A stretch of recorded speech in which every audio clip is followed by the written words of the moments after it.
we've now introduced CNC equipment, and then somebody who has to program that.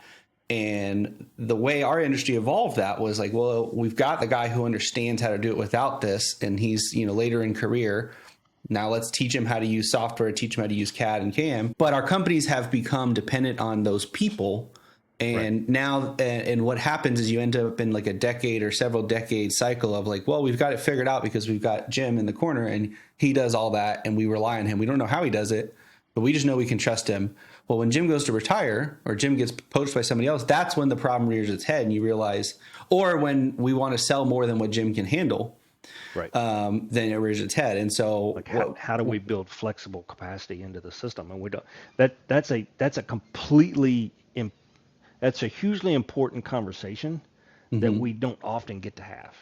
Yeah. Is how do you build flexibility and elasticity in your system?